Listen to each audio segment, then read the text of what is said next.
राजा का नाम था कौशिक। उनको क्या कहा जाता था, गादी भी बोलते हैं। और गादी कुश के पुत्र थे, कुश के पूर्व कुश के बेटे थे। तो इस तरीके से ये जब कौशिक ऋषि, कल जैसे कि सुप्रजा माता जी बता रहे थे कि अपने सैनिक के साथ वो कहाँ जाते हैं, अपने सैनिकों के साथ वो जंगल जाते हैं। अपने सैनिकों के साथ वो जंगल जाते हैं और फिर जब लौटते समय बहुत थक जाए रहते हैं सैनिक, बहुत भूखे प्यासे रहते हैं, उस समय ये वशिष्ठ जी का वो जो है आश्रम उनको मिलता है। फिर वहां पे जब राजा कौशिक के साथ उनके सारे सैनिक और जो पहरेदार सब लोग वहां पहुंचते हैं, वहां आराम करते हैं, और फिर जब इनसे बोलते हैं कि रुकिए करके, तो ये मना कर देते कि आप क्या व्यवस्था, तो ये वशिष्ठ जी बोलते नहीं, खा पी के जाइएगा। तो बोले आप कैसे व्यवस्था करेंगे, तो बोले नहीं मैं व्यवस्था करता हूँ। और फिर वो जो कि कल हम लोगों ने देखा था कि वो गाय, सुरभि गाय से बोलते हैं, कामधेनु गाय रहती है, नंदनी गाय रहती है, और वो नंदनी गाय जो है वो सब प्रकार का व्यंजन बना के परोस देते हैं। और इस प्रकार से राजा, जब कौशिक को लगता है कि मैं राजा होके भी इतना व्यवस्था नहीं कर सकता, जो एक एक जंगल में एक गेरवा, मतलब समझना चाहिए एक कपड़े वाला व्यक्ति ये कर सकता है, तो वो समझते हैं कि ऋषि का महत्व ज्यादा है। मतलब राजा अक्षम है, जब वो उसके बाद की स्थिति और होती है कि जब वो गाय को ले जाने में अक्षम होते हैं। और ये कामधेनु गाय जो थी, ऐसा नहीं कि केवल दूध देती थी, ये सब चीज देती थी। ये जब जब इसको बोला गया कि राजा को ले जाएंगे, गाय को ले जाएंगे, तो नंदनी को ले जाने लगते हैं। तो ये जो नंदनी गाय है वो वशिष्ठ की ओर देखते रहती, क्योंकि वशिष्ठ उनके मालिक थे तब, तो वशिष्ठ की ओर देखते हैं। लेकिन वशिष्ठ चूंकि राजा को किसी प्रकार से कुछ बोल नहीं पाते, तो वो फिर बाद में नंदिनी से बोलते हैं कि देख लो, ये तो ठीक नहीं है, ये ले जाए ऐसे करके। जब बस इशारा मिलता, फिर नंदिनी जो है बहुत सारे अस्त्र शस्त्र अपने शरीर से निकालती है और उनके सैनिक बहुत सारे लोगों को मार देते हैं। तो इस तरीके से फिर राजा स्वयं प्रयास करते हैं, जैसे कि सुप्रजा माता जी बता रहे थे, और वो सक्षम नहीं हो पाते कि उस नंदिनी गाय को ले, क्योंकि राजा वशिष्ठ बताते, महर्षि वशिष्ठ बताते हैं कि ये गाय यहाँ की नहीं है, देवलोक की गाय, और ये केवल अमानत के रूप में मेरे पास रखी है, ये देवताओं की गाय है, इसको हम हमारे पास रखने का अधिकार औचित्य नहीं है, इसे नहीं रखना चाहिए करके। लेकिन जो विश्वामित्र, जिनका नाम कौशिक रहता है, वो अड़ जाते हैं। और बस जब वो ले जाने में अक्षम होते, तब उनको पता चलता है कि एक ऋषि के पास ज्यादा बल होता है, उसके पास ज्यादा सामर्थ्य होता है एक राजा से।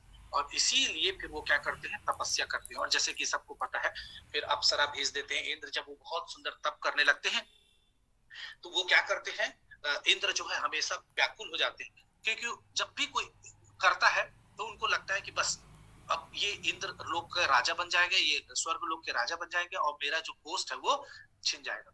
तो इतना परेशान हो जाते हैं इंद्र, और फिर अप्सरा भेज देते हैं, और फिर उनका मेनका उनका क्या कर देती है, उनका व्रत भंग कर देती, उनकी तपस्या भंग कर देती।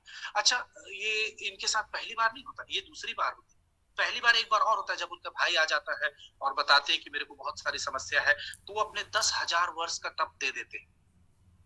फिर दूसरी बार ये हो जाता है, फिर तीसरी बार वो तप करते हैं, और फिर वो ऋषि बन जाते हैं। लेकिन ब्रह्मर्षि नहीं बन पाते। वो ऋषि तो बन गए, अब सारे जगह इनके इनके तप का, इनके इनके ज्ञान का ये सारे तरफ फैल जाता है, और सारे के सारे जगह पे विश्वामित्र की का गुणगान होने लगा। अब देखिएगा, अब आखिरी बात इसमें मैं बता रहा हूँ, जो मेन बात है, ये तो भूमिका थी। एक बार जब वशिष्ठ जी अपने, जब ये देखते हैं विश्वामित्र की सब लोग तैयार है मेरे को सर्वोत्तम मानने के लिए, केवल वशिष्ठ जी मानने को तैयार नहीं। और जब तक वशिष्ठ जी ना बोल दें, उस समय के सर्वोत्तम कौन थे, वशिष्ठ महाराज। यदि वशिष्ठ जिसको बोल देते कि हाँ ये ब्रह्मर्षि होगा, वो ब्रह्मर्षि, मतलब उनका वो बोलना चाहिए ISI मार्का है, जैसे बोलते हैं ना, वो जिसको अप्रूव करते थे वही फाइनल होता था। तो उनके अलावा सबका अप्रूवल था केवल। तो फिर विश्वामित्र जी सोचे, क्यों ना मैं ये वशिष्ठ जी हैं, यही मेरे रास्ते के कांटे हैं, तो क्यों ना क्यों इनको मैं मार दूं। यदि मैं इनको मार दूं तो फिर खत्म, फिर सब लोग तो मुझे ब्रह्मर्षि के रूप में मानने को तैयार ही है, तो झंझट ही खत्म, न रहे बांस न बजे बांसुरी।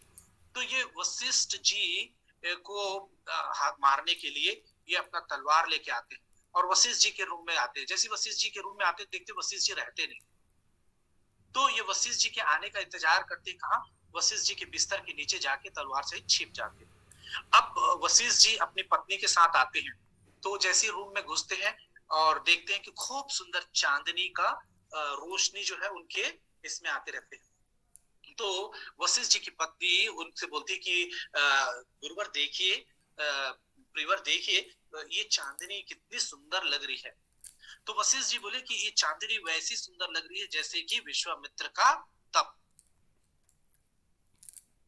इतना सुने तप, फिर बोले कि देखिए कितना मस्त स्वच्छ निर्मल है। बोले हाँ वैसी है जैसे विश्वामित्र का ज्ञान, वो वैसी जैसे विश्वामित्र का ये, विश्वामित्र का वो।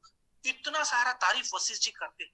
तब उनकी पत्नी वशिष्ठ ऋषि से बोलती है, जब आप उनको इतना सब कुछ मानते हैं तो फिर उनको ब्रह्मर्षि का पद दे क्यों नहीं देते?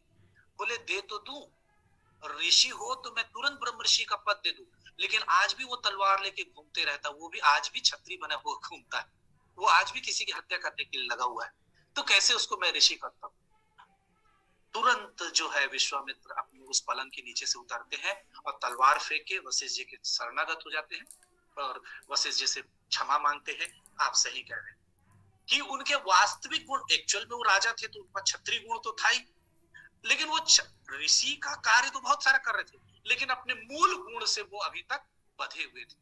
तो जैसी वो बोलते हैं उनका हृदय परिवर्तन होता है, तलवार फेंकते हैं, वशिष्ठ जी के शरणागत होते हैं और उनसे क्षमा याचना करते हैं। और फिर उसी दिन, उसी समय, उसी क्षण वशिष्ठ जी उनको विश्वामित्र जो ब्रह्मर्षि का पद देते हैं। तो ये उसके पीछे का पूरा जो है, और ये हमको बताता है कि जब हम लोगों को भी कई बार हम लोग गुस्सा करते हैं, हमारे अंदर भी लोभ आ जाता है, काम आ जाता है, तो घबराइए मत। ये तो इतने इतने वर्ष तपस्या करने के बाद भी ऐसा हो जाता है। तो क्या करना चाहिए? हमें भगवान से प्रार्थना करनी चाहिए, थोड़ा समय का इंतजार करना चाहिए, वो क्षण का इंतजार करना चाहिए जब ये एक छोटी सी घटना और विश्वामित्र को पूरा परिवर्तन करती है। हमारे जीवन में भी भक्त संग से, शास्त्र संग से और गुरु संग से ये क्षण जरूर आएगा। ये भरोसा रखना और अपने जीवन को कंटिन्यू करते रहना और इस भक्ति को लगातार करते रहना, है ना? हरे कृष्ण।